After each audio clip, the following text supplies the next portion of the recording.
পবিত্র ঈদে মিলাদুন্নবী সাল্লাল্লাহু আলাইহি ওয়াসাল্লাম মুসলিম বিশ্বের ঈমানি প্রেরণার জয়ধ্বনি নিয়ে প্রতি বছর আমাদের মাঝে আসে রবিউল আওয়াল মাসে।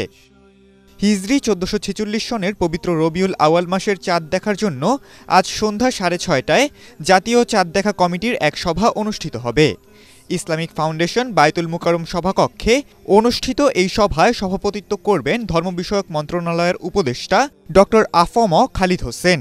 প্রায় ১৫০০ বছর আগে ৫৭০ সালের ১২ রবিউল আওয়াল মানবজাতির জন্য রহমত হিসেবে মহানবী হযরত মুহাম্মদ সাল্লাল্লাহু আলাইহি সাল্লামের শুভ আবির্ভাব ঘটে। আরবের মক্কা নগরীর সম্ভ্রান্ত কুরাইশ বংশে মা আমিনার কোল আলো করে জন্ম নিয়েছিলেন বিশ্বনবী হযরত মুহাম্মদ সাল্লাল্লাহু আলাইহি সাল্লাম। আবার ৬৩ বছর বয়সে একই দিনে তিনি ইন্তেকাল করেন। দিনটি মুসলিম উম্মার কাছে পবিত্র ঈদে মিলাদুন্নবী সাল্লাল্লাহু আলাইহি সাল্লাম নামে পরিচিত।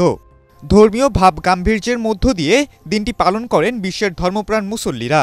২৫০টিরও বেশি ডিজাইন অপশন নিয়ে ওয়ালটন স্মার্ট ফ্রিজ, বোঝে আপনার প্রয়োজন। উল্লেখ্য যে মহান আল্লাহ বিশ্ব মানবতার মুক্তির দূত হযরত মুহাম্মদ সাল্লাল্লাহু আলাইহি সাল্লামকে ৫৭০ খ্রিস্টাব্দের ১২ রবিউল আওয়াল সোমবার সুবহে সাদিকের সময় এই ধরাধামে পাঠিয়ে দিলেন। তিনি এলেন ঘোর তমসা তথা গভীর অন্ধকারে আলো হয়ে। আল্লাহ বলেন, হে নবী, আমি আপনাকে প্রেরণ করেছি সাক্ষী রূপে, সুসংবাদদাতা ও সতর্ককারী রূপে এবং মহান আল্লাহর নির্দেশে তার প্রতি আহ্বানকারী রূপে এবং আলো বিতরণকারী প্রদীপ রূপে।